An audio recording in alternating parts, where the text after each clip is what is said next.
Hi everyone, this is T. Falcon Napier, and joining me as usual is Dave Miller. Go ahead and say hi, Dave. Hello, everyone. So what we're going to do on today's call is pick up where we left off at the end of the first part of Discovery Session 1. Where we left off was we said a few things about change. We said change is the central activity of the human experience. Change is at the heart of every relationship, and change is the purpose of every job. And we gave you a lot of insights and exercises to explore that and prove out the accuracy of these statements. But we also asked this question. So if change is so much a part of the human experience and humans really aren't resistant to change itself, then where does this resistance we do encounter come from? So while I am saying that people are not by nature resistant to change, I'm not saying that resistance doesn't exist. So if people aren't resistant to change, but we are encountering resistance, they must be resistant to something else. So the answer to that ends up being a very, very powerful thing to understand. So to get that answer, we need to ask this question. What does someone really want as a result of making a change? So think about that. Whatever the change happens to be in whatever area of your life you're looking about, what is it that you want as a result of making that change? Now, the kind of answers that I've gotten over all these years from all my audiences are things like, well, people want a better outcome. They want whatever it is they desired. They wanted a benefit. They wanted a better way of doing something. Those that paid attention during the first half of the discovery session might say, well, they want to be more safe, more secure, more happy, more healthy. And all those things are certainly true, but they are all expressions of one key word that really encompasses what it is that people want as a result of making a change. And what they want is control. Now, control as a word has gotten to be very much misunderstood. People have come to believe that the word control implies exercising your will over the will of others. So somehow or another, forcing or coercing or manipulating other people into doing whatever it is you want to do. So I'm not talking about control as it relates to world domination. I'm just saying that when people change, they're trying to change because they're trying to enhance their sense of control over whatever area of their life they happen to be looking at.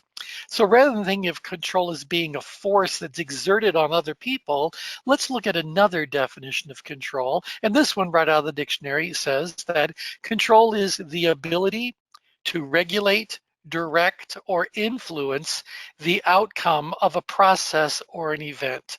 So the best way to illustrate this definition of control is to think about a thermostat on the wall of your home.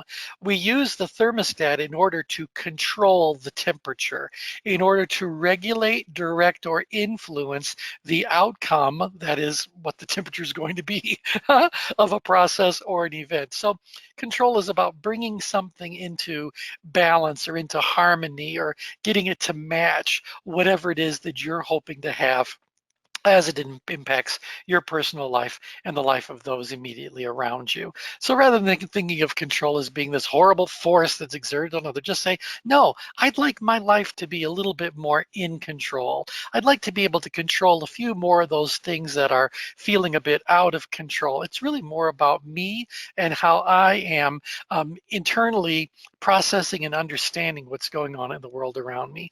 But bottom line is, people want to enhance their sense of control. Thoughts about that, Dave? Anyone got any questions, comments about that? No, all pretty Okay. clear. All right, good. So and people change in order to gain or maintain control. And you can just look at your own life experience to see plenty of evidence of this.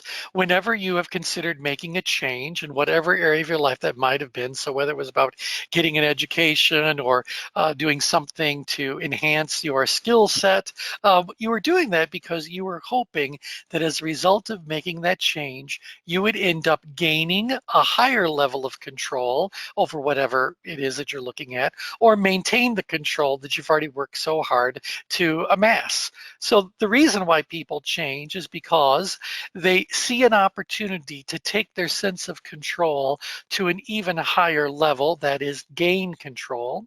or they change because they believe that if they don't make a particular change, they may actually slip backwards. They may actually lose control. So people are geared towards change in order to gain or maintain control, and they aren't interested in changes that might equal a loss of control. And right there should be a hint about where this resistance is that we're coming from, that we do encounter, where that's coming from. So now another way to look at that is that people change because they want to become more safe, more secure, more happy, more healthy. It's just another way of looking at it. So if I am becoming more safe, more secure, more happy, more healthy, I'm gaining control, but I may also be making certain changes in order to remain as safe as I am, to protect the security that I have, to continue to be happy and healthy. So either way, gaining or maintaining control is at the heart of that interest in exploring and making a particular change. So we could say then that gaining and maintaining control is the goal of every change. Now, control can be looked at in a much more detailed fashion, and I believe that if you were to add this level of detail to the discussions you're having with your clients, you would be able to help them get a far deeper understanding of what it is that they're really looking for and why that might be important to them. So when we're talking about making a change with one of our clients, we ask them 4 questions about that change. So as a result of making that change, what do you want to gain? We also want to ask them, what do you want to lose? Because sometimes when we're making a change, what we're really saying is, I'd like to get rid of some things that no longer serve me well. I'd like to set those aside. I'd like to clean out the closet, if you will. So what do we want to gain as a result of making that change? What do we want to lose as a result of making that change? But there's a flip side to this as well. So while we might want to look at what we want to gain and what we want to lose as a way of giving us whatever that desired outcome may be, we also need to understand that change often comes with a price tag. And those prices need to be explored and understood as well before someone jumps into whatever their action plan may be. And the 2 questions that help us get to that is, what do you not want to gain? So for example, if someone is very interested in taking a job promotion, they may also say, but I don't want to gain a lot of additional work hours or a lot of additional responsibilities or a lot of damaged relationships with my current set of coworkers. So they may very well say, yeah, I definitely want this, but I don't want this. So I don't want to gain whatever it is. We could also say they don't want to lose certain things. And very often you'll find that what people don't want to lose is a lot of money. So yeah, they would very much like to get additional education or move to a different place or whatever the case may be. But they may also be thinking, but I don't want to spend a lot of money on that, or I don't want to spend a lot of time on that, or I don't want to have this as a big distraction from other things that I want to do. So they may not want to lose the money or the authority over their own time or whatever the flexibility is in their schedule. Now, I think it's very important that we ask our clients to spend a moment thinking about and sharing openly with their concerns and their feelings, thoughts and feelings around each of these questions. So we do have a document that we put together, kind of a little paper and pencil tool of interaction, if you will, that we can give to our clients and ask them to do this as a little bit of pre-work or homework, but we can also pull it out during a session with a client and we can kind of fill it out as we go along just to give them a real picture of their perspective around this change and how it's going to impact all 4 aspects of control. So how you fill this out is really simple. And by the way, in the discussion session that follows this dialogue, the ChangeWorks faculty led by Dave and other members of the ChangeWorks community are going to talk about how they actually use this tool with their clients and demo it. So by all means, look forward to that as you go through the discussion session. But here's how you fill it out. You say, as far as, and then right there you just fill in whatever the situation at hand happens to be.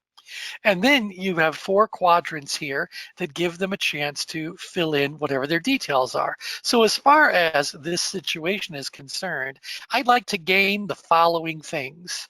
So what are these little elements of the outcome that they'd really like to gain? And then we say, and what is it that you'd like to lose? So what are you ready to set aside, get rid of, discard? So I'd like to lose this, I'd like to lose this, I'd like to lose this. Now, very often, what they specify as a desired loss is really just a restatement of what they want to gain and vice versa, and that's okay. So we'd like people to take a moment and express whatever their insights are from both of these aspects.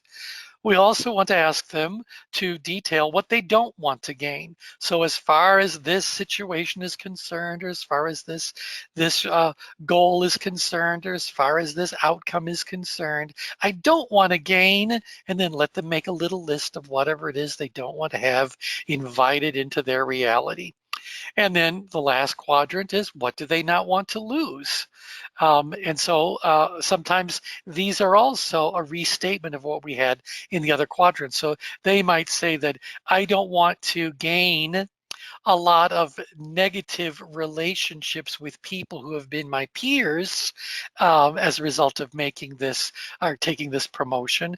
But I also might want to just restate that and say I don't want to lose the good relationships that I have. So I believe it's our opportunity here to ask people to simply express themselves from each of these 4 aspects, instead of trying to figure out the singular sacred place that a particular thought belongs. So just think of this again as being a tool of interaction, and very much an opportunity for the client to make a complete inventory about whatever it is that's going on in their thoughts about this particular situation.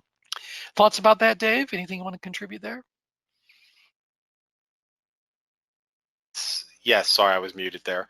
Yes, I worked with a client with this tool. I've worked with several clients with this tool, and it really does help clarify and help them get more clarity on their situation and what they really want. So for example, I worked with a client who was looking to decide whether he needs to move, and there was consequences with his job and consequences with his wife on a personal level. And so not only did he go through this for himself, but then he went through it again, trying to put himself in his boss's shoes. And then when he went through it a third time, putting himself in his wife's shoes so he could understand kind of what drives them. Mm-hmm. And it gave him so much clarity to figure out what he should do and how he should have the conversations with each of the parties to make it all work out. And it worked out fine for him. So Yeah, I think that's a wonderful way of using the tool. In that particular case, what we're really doing is asking an individual to project themselves into the minds of another person who may be involved or impacted by the situation, and see if we can at least stop for a moment and give some thought to what they might want to gain or what they might want to lose or not want to gain or not want to lose, as the case may be. So this could be a really good tool to not only help the client get clarity, but to prepare them for the discussions that will no doubt follow, that they will be having with whoever those impacted individuals are. So this might help them not be blindsided or not have them be accused by one of these other parties of saying, didn't you think about how this would affect me? And think they would be able to say with great confidence, in fact, I did. And exactly, here was the exactly. inventory. Yeah. You could also use this as a tool to, or the client could in turn use this as a tool to help strengthen the relationship with those individuals by saying, as I've been considering this change, I've also given a great deal of thought to how this might impact you. And these were the thoughts I put together. So I'd like to go over these with you. And then if you've got something you'd like to clarify or add to it, that would really be great. So it's almost like I'm helping these other people to embrace whatever this change is as openly as I can get them to be, by letting them know it's not all about me. I am concerned about the other people that are involved, and here's the thoughts I've given it. I know that while I may have certain insights, I also have certain blind spots, and so I'd love for you to look these over and tell me what it is that I've missed or what it is that needs to be modified. And then what we're really doing is helping that other party to own their part of the situation and moving forward in the situation as well. Okay, so lots of ways that you can use this tool. Now, again, you'll be using this, or you'll be observing this being used during the discussion session, but following the discussion session, you'll have an application session, which is kind of like your homework, and we'll ask you to apply this in your own life. Take a couple of minutes and fill this out on some situation that you're in, and also perhaps use this with another friend or family member or a coworker, colleague, or client. And so you can certainly have lots of opportunity to play with this yourself. And then during your dialogue session, we'll ask you to interact with us and share with us what it is that you've come up with in using this tool yourselves. Okay, anyway, so moving on, the next question I want you to think about, still using this chart, is what happens if someone doesn't take a balanced look at all four aspects? Now, I bring this up because this is very commonly encountered when we are in the midst of a conversation with our client about a particular situation. So we might be saying to the client, and again, at this point, they would not be looking at this diagram. This is just a regular conversation unfolding. We would say, as far as this situation is concerned, tell me a little bit about that. What do you want? And they might start saying, well, I'd like to gain this, this, and this, and this. And again, they haven't been acquainted with this four aspects of control yet. We're just talking about a normal, spontaneous dialogue with the client. So they might say, I want to gain, gain, gain, gain, gain. And they may never mention anything at all that they'd like to lose or that they don't want to gain or not want to lose. So assume for a second that what the client was saying was that focused on only this first quadrant. What do I want to gain? What would happen then if we moved forward and helped the client to start to explore options and develop strategies and implement those strategies that are all focused on what the client wants to gain without ever talking or even acknowledging that there are aspects of a change that they might need to have looked at a little bit, about things they might want to lose or things they didn't want to gain or didn't want to lose. Our concern obviously here is that if the client doesn't take a balanced look at all four of these aspects, yet proceeds with some sort of implementation, sooner or later, they are going to become aware of and give thought to these other three aspects of that situation. And when they do that, they might find themselves in a very challenging situation because the solution they came up with didn't factor in these other things. Or they may have realizations that they say, wow, if I had thought about that beforehand, I wouldn't have even have started this, or I would have used a different approach. So part of our concern when it comes to clients who don't have a balanced look at these four different quadrants is that they could end up, what I want to say, taking in action that ends up being incomplete, inaccurate, problematic in one way or another. And now we're kind of back to square one with perhaps a loss of critical resources because they've already spent some time, or they might have already spent some money, or they might have already started to engage with other people, and now there's issues around that. Similarly, we may have a client who comes to us and when asked to simply talk about what their desired outcome is, they don't talk about what they want to gain at all. They're focused on just what they're trying to get rid of. So, as far as this change is concerned, I just want to stop this. I just want this to go away. I just want this to no longer be an issue. And they're focusing on what they want to lose. Now, that's an interesting place for their mind to go, and it's worthwhile for their mind to go there, but is it sufficient enough to decide to jump forward and take some sort of an action. So I'm imagining that all of you as professional coaches might also say, well, that's really wonderful. Tell me what you hope the desired outcome happens to be. What else would you like? What would you want to? And then you might be asking good, powerful questions to stimulate them to talk about the missing aspects of this. But the point here that I'm trying to illustrate is that if you have a client who gets stuck in one of these quadrants, there's going to be a price to be paid later on, because the aspects, the truth of these other quadrants does not go away. Sooner or later, it will express itself, and when it does, we're going to need to factor that in there. Or the flip side of, again, what they don't want to gain. If the person is only talking about what they want to gain and what they want to get rid of, but they never look at what the price tag is, what do they not want to gain? What do they not want to lose? They could end up making a decision and taking action that in the long run they may wish they had slowed down around, or they want to now rethink and take different action. So I think that becomes a lot more evident as you guys are using this tool. Certainly it will become very evident to you that clients begin discussion in one of these four quadrants and may ignore altogether one or more of the other three. So thoughts about that, Dave? Yeah, well said. Okay, all right, so good. All right, so at any rate, one last thing I'd like to tell you about control is that control often, or change often, requires an exchange of control, and that's what the quadrants are trying to demonstrate for people. Yes, if you desire to have a particular outcome, if you want to gain the control that that outcome is offering to you, you may need to sacrifice or trade some control, some level of control you have over some other aspect of your life. So, for example, if you want to go and get an advanced degree, and this is going to take you time to go to class and do projects and homework, you're going to have to be willing to make a trade-off over how you're currently using some of your time. So we each have a finite amount of time.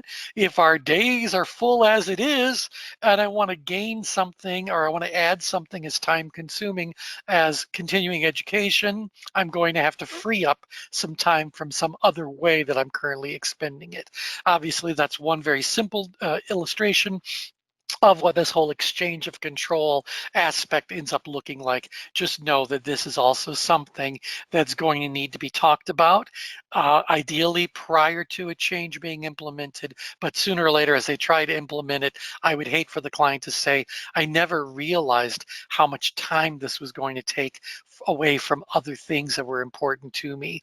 Or had I thought about this in advance, I might have delayed doing this until I completed another project that was consuming lots of my energy or lots of my time or whatever the resource happens to be. So change often requires an exchange of control. Now, again, before we move on to it, so if it's true that people move in the direction of greater control, this is a natural human tendency. So if I'm in a particular life situation and someone tells me about a better way, a more efficient way, a more cost-effective way, it's going to get my attention. Now, that's enough attention perhaps to think about it, maybe enough attention to explore it, maybe enough to follow through and do something about it. So I'm saying that people find the opportunity or the promise of greater control very enticing.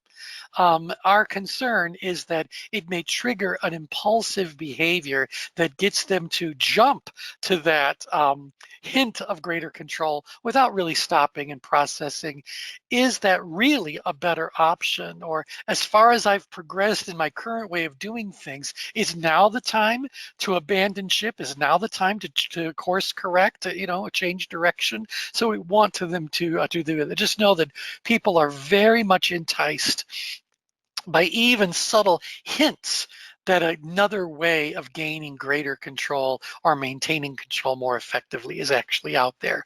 No doubt many of you have experienced this with your clients. You have a session. During that session, a situation is explored, a decision is made, an action plan is detailed, and a commitment is made to implement that action plan. And then Next time you speak to them, you find out that they abandoned that plan and instead moved on to some other way of doing things. And our concern again is that if this was an impulsive change, then we're going to have another discussion, or we're going to have to see what's going on. So Dave, any experience with that phenomenon? Oh yeah, absolutely. And my mind kind of went to a slightly different place when you put this concept up there, is that often when our clients are dealing with something that they don't feel they can control, they start focusing or gravitating to something they can control.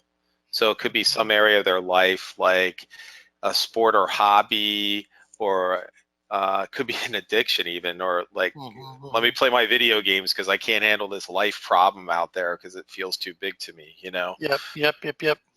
And that, you know, so I think it's helpful to understand this principle when we're dealing with someone like that, that's what's driving that behavior. Exactly. I think you've just described creative avoidance Oh as one of the yes. things, the person, there's some task on their list or whatever that they're going to find unpleasant, if not overly challenging or whatever, but however they frame it, they are trying to avoid it. And again, this is going to go back to this idea about, are people resistant to change? So instead of dealing with the issue at hand, they go like, I'm going to clean the kitchen, or, I'm going to, you know, empty my in basket, or go through my email, whatever it is, to creatively avoid. And as you put it, to do something they know they can easily control while they are avoiding or worried about or processing this other situation where their control is not so strong or not so clearly understood. Absolutely. Okay, so now if we want to put this in a really simple term, let's talk about this a little bit from how consumer behavior. When people are out there spending their money, what they really want is control. So I can tell you that for all of your clients that have come to you for coaching services, they didn't come to you because they wanted coaching services. They came to you because they wanted a desired outcome. And that desired outcome is some variation on this general concept of control. So what they're coming to you for, what they want is control, and what they're actually buying from you, if you will, is the control they ultimately realize. So yes, I get it. For the direct exchange, they're getting time, and they're getting your expertise, and they're getting your support, and all those wonderful things that come along in a good quality coaching relationship. But ultimately, what they are actually going to walk away with when they look back and say, I spent all this money on coaching, what did I get for that? They're going to be looking at whatever this control aspect happens to be. Similarly, it's useful for you as a business professional, in addition to being the coaching professional, you're all running businesses, for you to recognize that what you really do offer people is control. Now, how you offer them that control, or how they get that control, is through the variety of services or techniques or solutions that you help them to take advantage of. But you're not really offering just that time and just your expertise and just whatever. You're really offering them a way to get to their desired outcome, a vehicle that can help them to get from where they are to where it is that they really want to go. So think about this not only in terms of the conversations your clients are having about change itself, but think about what's this relationship all about as well. The relationship is also about gaining and maintaining control. Okay, so now here we go. People will not change if they're already in control. You can just apply this to your own life and find plenty of evidence of this. If some friend, family member, coworker, colleague, advertiser came along and said to you, hey, here's something I think you should do. Here's a change, here's a product, here's a whatever. Well, in a split second, you're going to do a bit of an evaluation and say, is that really going to help me gain control? Is that going to help me maintain control? And if it is it going to help me gain enough control that it's worth whatever the hassle is or the price is for doing involved in that? You may come to a conclusion, and it can happen very quickly, even reflexively, that you say, nope, I'm fine just the way I am.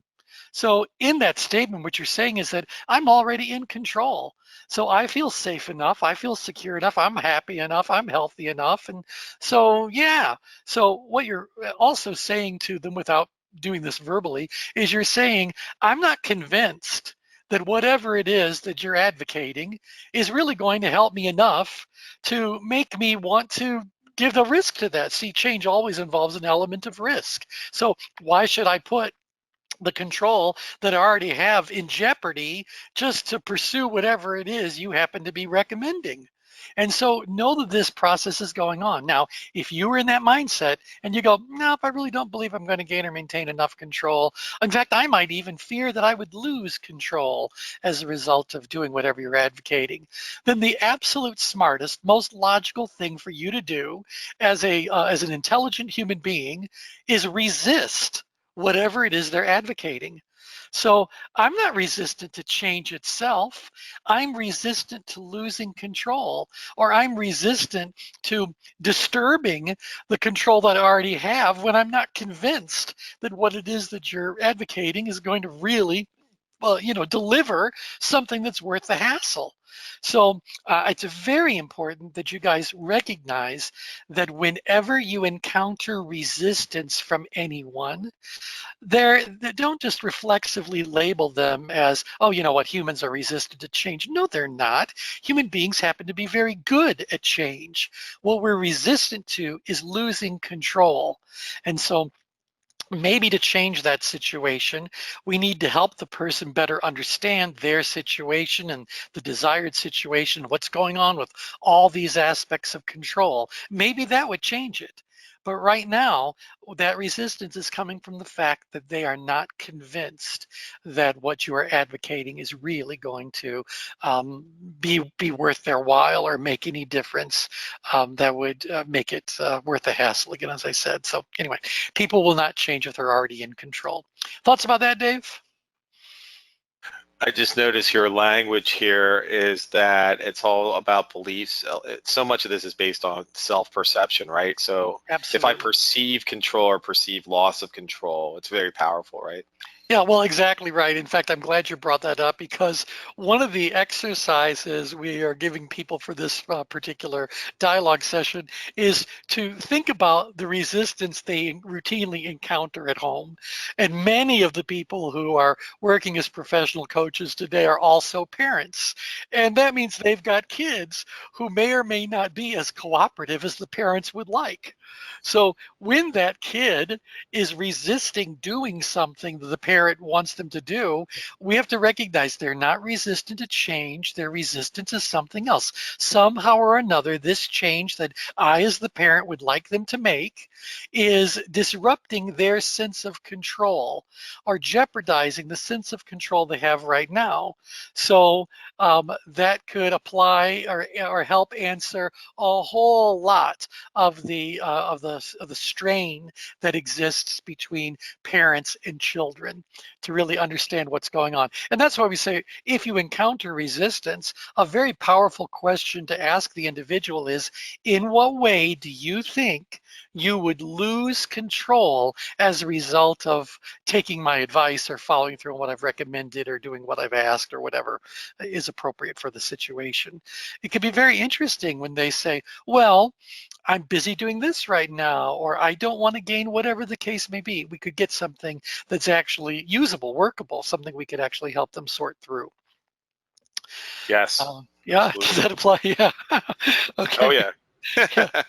Yeah. Dave has 3 college-age kids. Actually, one just graduated, or 2 are Two have graduating. graduated now, Yeah, yeah. there you go. So, But yeah, uh, going through the teen years, I get this. It's a lot of yeah. control comes into play quite a bit. Yeah, and by the way, the individual, we've been talking about kids, but the individual may in fact not at all be resistant to the change at its essence. In fact, they might be in their own and going like, yeah, that would be better. Yeah, that really would be great.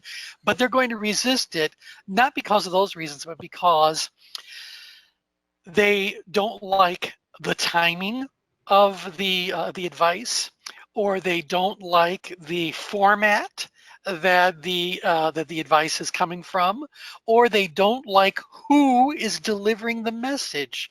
They're resistant to who the messenger happens to be.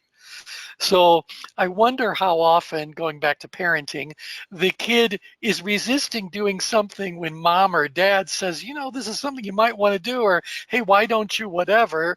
Um, but then 2 days later, they find out the kid did it because their friend said it was a good idea. Hmm. So, you know, How so often does that happen? Let's see, 100%. yeah, there you go. There you go. So, so there's a lot to this, but my bottom line lesson here is that when you encounter resistance, that resistance is about control, not necessarily about the content of whatever the recommendation, the advice, the alternative solution, what that's all about. So play with this a little bit, and I think you guys will find plenty of evidence to support what it is that I'm saying here. Okay, so again, people are not resistant to change, they're resistant to losing control. So here's a part of what's going to be on your homework assignment. In what ways are your clients out of control? Now, this is obviously a very important point to ponder when you're in dialogue with a given client. You're asking them, in what way are you out of control? What's going on in your life right now? And don't be at all surprised if they don't share with you what's top of mind. And people tend to pay more attention to what's troubling them. And so you may very well spontaneously get lots of interesting information shared with your client if you just throw this out at the beginning of a dialogue. But this is also very important when it comes to how you are positioning your practice and how you're going about marketing your services, perhaps. So just briefly about this, if you think about all the clients you've worked with up to now, stop for a moment and answer the question, in what way were they out of control that led them to approach me, engage my services, have coaching sessions, and do something? What was that aspect of life where they were out of control? And you may very well see a powerful pattern emerge. And that pattern could give you a very clear indication about where the population, the prospect population, has a strong need for your services, or what it is that you seem to have a real knack for doing. And so perhaps this is about career issues. Perhaps this is about life balance issues. Perhaps this is about retirement planning, etc. So you need to think about where the patterns and where your clients are out of control, and then use those patterns to help you make more effective decisions about other aspects of the work that you happen to be doing. So in what ways are your clients out of control? So that's all there is to it. The moment that we have a client who is out of control, and the moment that we show that client that there's a way that they can become more safe, secure, more happy, more healthy, the moment I let them see that each of these four aspects of control can be satisfied, I've got not only a client, but a client who's going to follow through and implement their action plan and get to their goals. Well, that would work really, really well if we lived in a fully functional world. Unfortunately, we don't live in a fully functional world. We live in a dysfunctional world filled with people who are more than willing to acknowledge that they have issues and they have goals. Remember, I said the reason why someone is going to engage your services is because they are either trying to solve a problem, trying to seize an opportunity, trying to satisfy a need. So let's say they come to this complete belief that working through the coaching sessions and implementing the plans, they're going to solve those problems. They're going to seize those opportunities. They're going to satisfy those needs. I got a guaranteed outcome? No, I've got, life is filled with people who get to a certain stage and then don't proceed further. So they'll acknowledge that they've got a problem, an opportunity, or a need, and they'll acknowledge that what you've helped them to explore will certainly satisfy whatever it is they were looking for. And they'll even verbally commit that they're going to actually follow through and do what needs to be done. And then, as I said earlier, you talk to them later on and find out no progress has happened. So there's got to be something else that's involved in the change actually happening. So this idea about control is certainly a prerequisite, but in order to get them to actually get to their destination, we have to answer this question: what really prompts humans to change? So of all the things that people end up doing all day, every day, and are considering doing at some point in the near or long-term scenario, what is it that's actually going to prompt humans to change? What makes them finally follow through and do what needs to be done to get to the outcome they desired? The answer there is tension. Now, as you all know, we're the Institute for Productive Tension. So obviously, we're going to focus quite a bit about what is tension? What is this productive tension sort of concept all about? So let me give you a couple of definitions here that will help you to really understand and embrace tension flow. So tension is defined as the level of physical, emotional, and intellectual activity a person's experiencing at a given moment in time. And so if we took what was going on with your body, what's happening physiologically, what's going on with your emotional state, what's happening with your reasoning abilities and all of your cognitive sorts of functions, we could add that all up, blend that all together and say there is a resulting level of productive tension that this person is experiencing at this particular moment in time. So to help you understand this range of things, how would you describe someone who's experiencing zero physical, zero emotional, and zero intellectual activity? Now, audience members often say, well, they're asleep. No, zero physical activity. This person isn't asleep. This person isn't unconscious. This person is dead. So where there is no tension, no physical, no emotional, no intellectual activity, we find death. And we have to look at the other extreme as well. What happens if we have a person who's experiencing a profound level of physical activity, a profound level of emotional activity, a profound level of intellectual activity, and make it even worse, that's all happening all at once. Well, this person would be experiencing an extremely high level of tension, and we would routinely label that level of tension as stress. Now, so obviously, we don't really work with a lot of people that are dead, and hopefully we're not working with a lot of people that are experiencing this debilitating level of stress. But there are countless points in between, countless levels of tension, and each of those levels of tension carries with it a certain level of predictable productivity.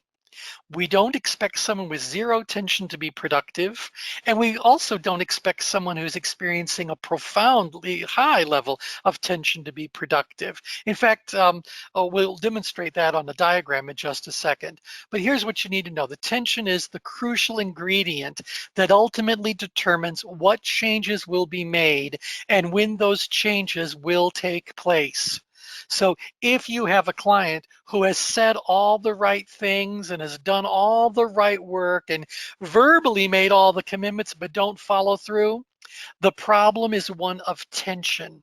Helping that individual to monitor and manage their own level of productive tension ends up becoming the crucial ingredient, the crucial focus to get them to actually follow through and do what needs to be done. You can also think of tension as being the amount of energy that's contained in a system. And how I often demonstrate this with a client is by giving them a rubber band and asking them to hold the rubber band between their fingers and between their hands in such a way that the rubber band is drooping.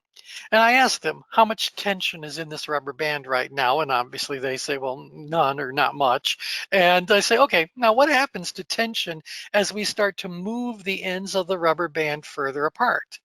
And the answer is that, well, the amount of energy is building inside of that rubber band. So, there's something's happening inside of that system where we're describing as a rubber band. As that rubber band gets stretched further and further and further apart, the tension starts to build and build and build and build until sooner or later, the tension gets to be so high that the rubber band snaps, releasing all that energy out into the world around it. It's done nothing, but it's just released. Now, if I had, rather than just pulled it apart and let it explode, I had pointed it at someone or something and then let go of it, I am now using that energy to direct something, to make an outcome happen, to do some purposeful, productive work. And so our goal as tension managers or as ChangeWorks professionals is to help a person to understand what's going on with their level of tension, how to manage that level of tension so there is sufficient tension to get them to pay attention to a situation and ultimately follow through and do it, but not so much tension that all that energy just explodes into nothingness and collapses in a pile at the base of their feet. You know, we want to make sure it's productive tension that's being monitored and managed as they go about this change process. So what happens when tension is lacking? Now, again, if your client doesn't have sufficient tension, they're not going to pay much attention to what's going on. During the dialogue, they'll have the conversation, they'll make the commitments, etc. But if that tension is lacking, they're not going to follow through and do something else. Or another, perhaps more advanced way to look at this is that while they may leave your dialogue with sufficient tension to move forward, when they get back out to the rest of their life, there are other things going on in their life that carry even higher levels of tension. And the rule about human behavior is that people pay attention to where they find their tension. If they've got a lot of things going on in their life that actually carry higher levels of tension, lower level tension activities will move to the back burner. They'll be subordinated. Now, once they take care of these higher tension level issues, they may very well now put some work into it. Or if something else is happening that creates some tension. So for example, let's say you're meeting with your client once a week, and when they leave your session, they leave with all the greatest of intentions. Then life and all of its other tension containing elements imposes itself. But now it's the day before their next session with you. They may go like, "Oh, I've got a coaching session tomorrow. I've really got to take care of this." And now they'll do something. Will they be able to get to their full desired outcome? That would be most surprising, wouldn't it?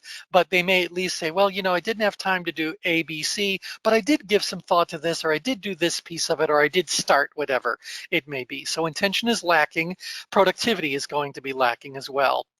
And again, the simple rule, in the absence of tension, there is no productivity. Now, this can be very clearly demonstrated on this chart.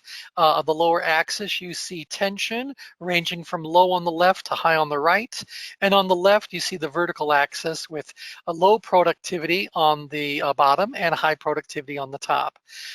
Here, this modified bell curve shows what happens to productivity as the level of tension increases. So you can see, as the level of tension goes up, we do find a boost in the person's level of productivity. So when you're first meeting a prospect and you talk to them ever so briefly about what's going on in their life, that level of tension that they're sharing might be enough for them to say, "Oh yeah, let me think this over." Or perhaps you're able during that early discussion to help them discover there is sufficient tension that they might want to be a little bit more productive. They might want to actually make an appointment.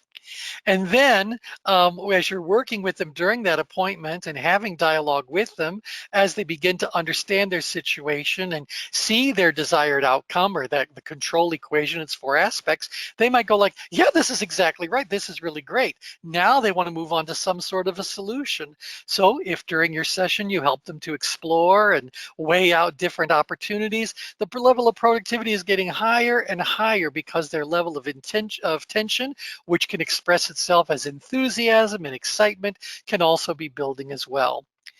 Now, if the level of tension gets to be too high, though, and they end up in stress, the level of productivity is going to take a nosedive. It's just going to plummet.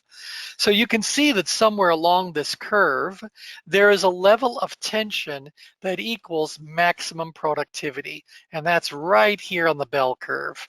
Now, we do have a name for that. We call that the threshold of activation.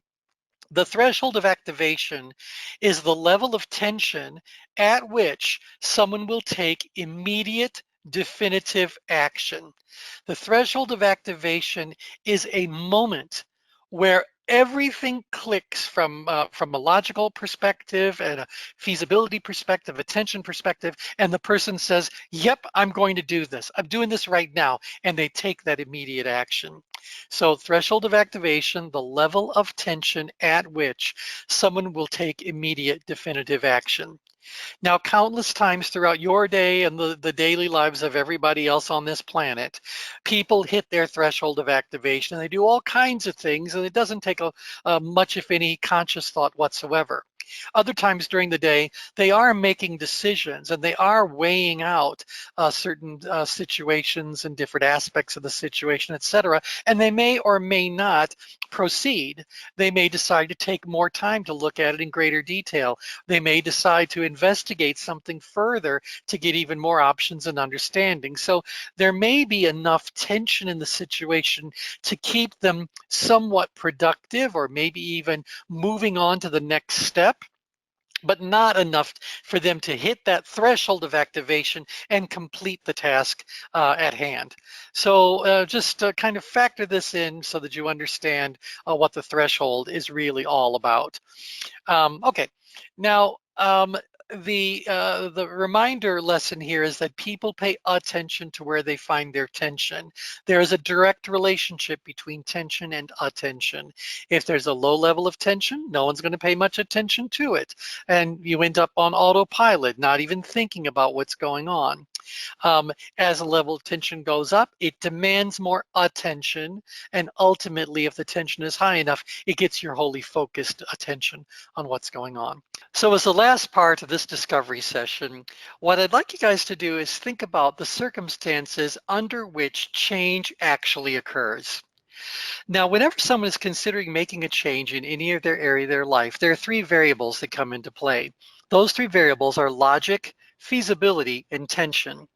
So logic is all about, does it make sense? Does it give this person what they want? And again, going back to the four aspects of control, what they want is to gain what they want to gain and get rid of what they want to get rid of. Or looking at it another way we did, they want to be more safe, secure, happy, healthy. So they have to evaluate all this and decide, is it logical? If it gives me the control I'm looking for, if I believe it's going to get me to the outcome I hope to get to, then it's logical. The second variable is feasibility.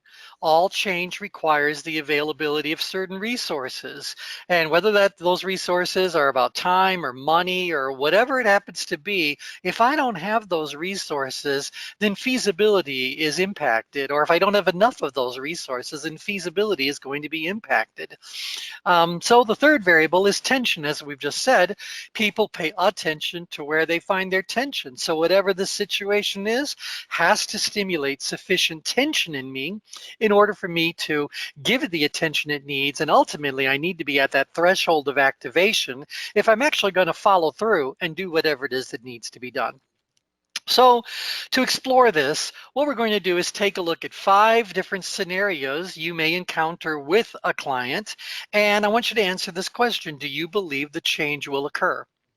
And so the first scenario is the ideal scenario. The person comes to you and says, yes, what it is that we've been talking about makes complete and total sense. Yes, it's completely logical. No worries there.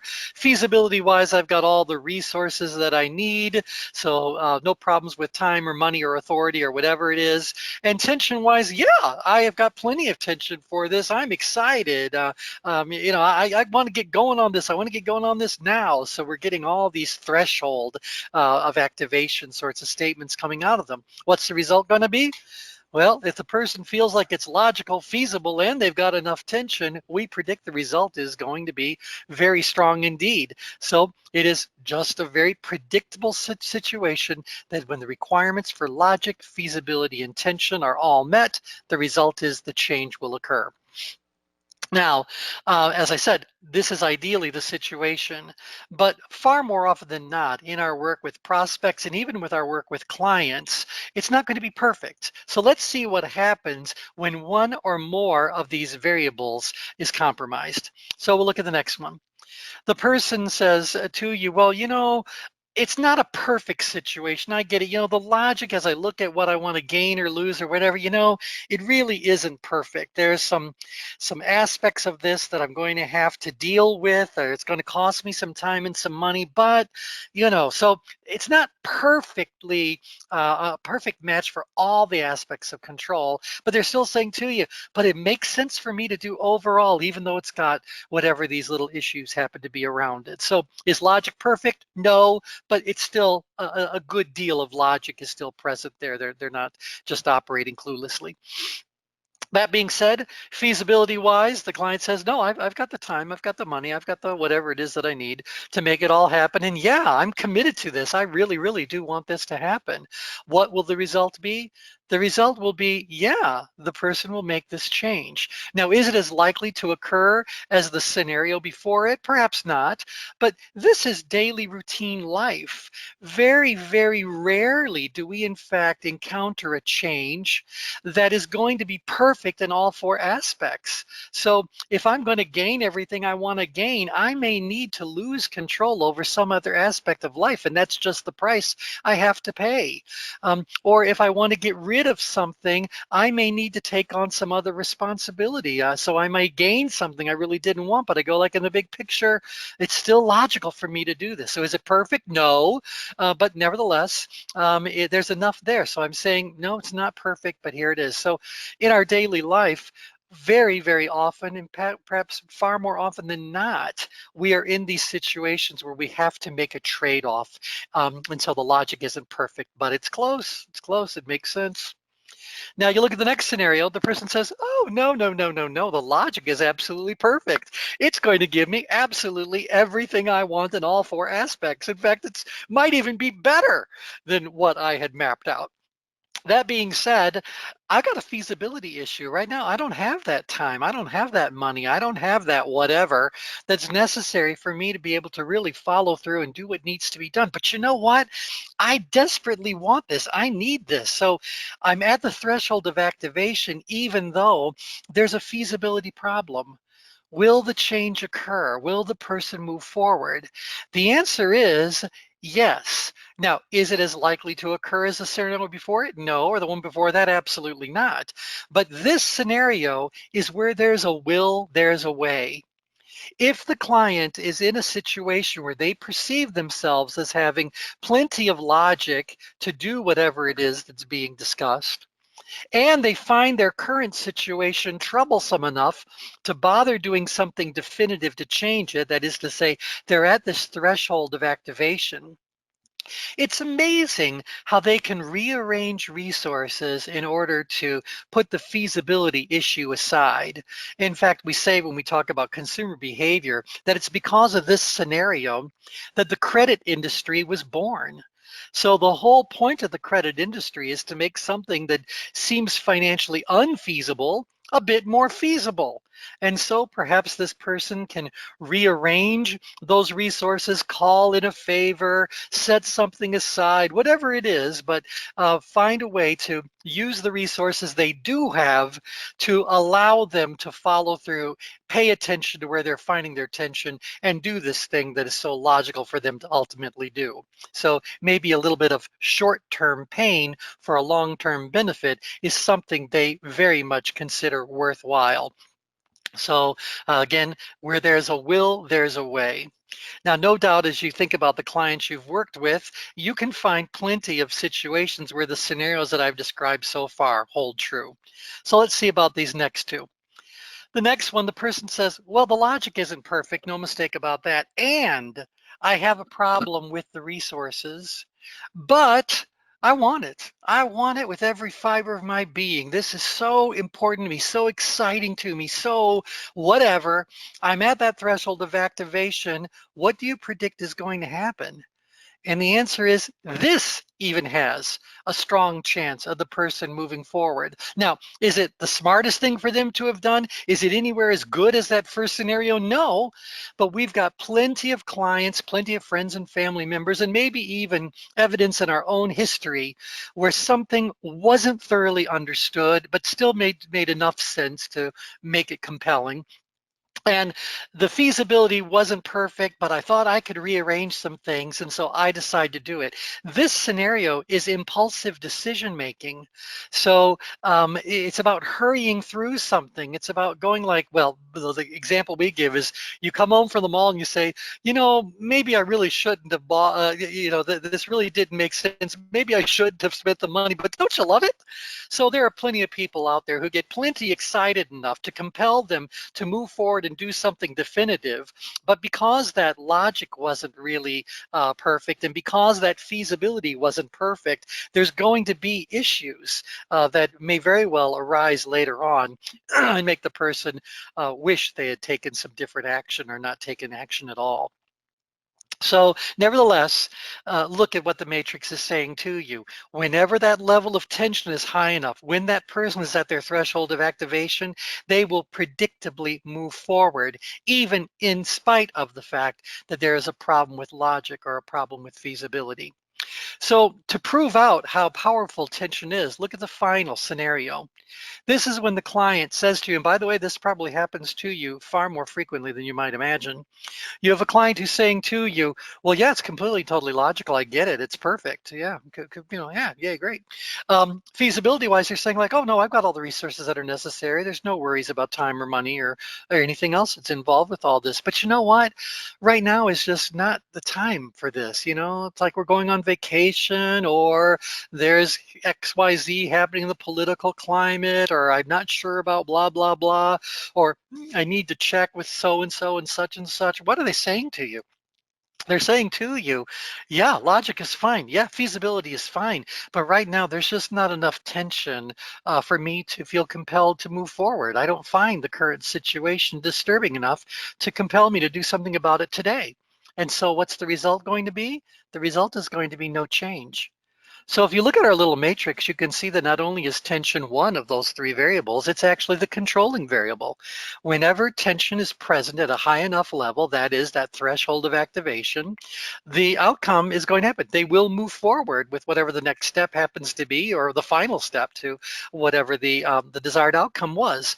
But you let that level of tension be too low, just shy of that threshold, and now you're going to get a lot of, well, I want to think about it, or this has been really interesting, this has been very valuable, but I'm not going to proceed, whatever. You're going to get all this stuff that might say to you, this person was on the right track. What has derailed this? And what's derailed it is they don't have enough tension. So if you think about this in your role as a coach, in this particular situation, should you get back into trying to help them explore the logic of doing it? Should you put your energy into helping them explore feasibility issues? No, these are not the problems. The problem is that they don't have enough tension to get them to pay attention to this particular change and move forward on it sooner rather than later. So in this situation, you need to become more effective tension managers than logic managers and feasibility managers. So what we're going to be doing in all the rest of this program is to help you to identify, label, monitor, and manage the flow of productive tension that's happening within your clients. And simultaneously, perhaps more importantly, we're going to equip you to teach your clients about what's going on with their own level of productive tension so that they can more thoroughly understand it, they can monitor it, and they can manage it for themselves. In the long run, we'd like to make sure that everyone we interact with becomes a very capable, a powerful tension manager on their own accord. And we're going to be giving you specific tools and techniques that you can actually give to your clients for them to be able to do this for themselves. So that's what you can expect to encounter in the last 7 of our discovery sessions. So bottom line, pay attention to tension. If you're not paying attention to tension, that things aren't happening as efficiently and effectively and elegantly as they could, and that's what we'd like to do. So think about this: your success, the success you've had up to now, and the success you'll have from this point forward is based on your natural or learned ability to monitor and manage productive tension, not only with your clients, but also in your own personal life. And so as you get into the application sessions, we'll be asking you to take some inventories about your own relationship with change in your own life, so you can see how this matrix about logic, feasibility, and tension plays out for you as well. So Dave, any final thoughts about the matrix?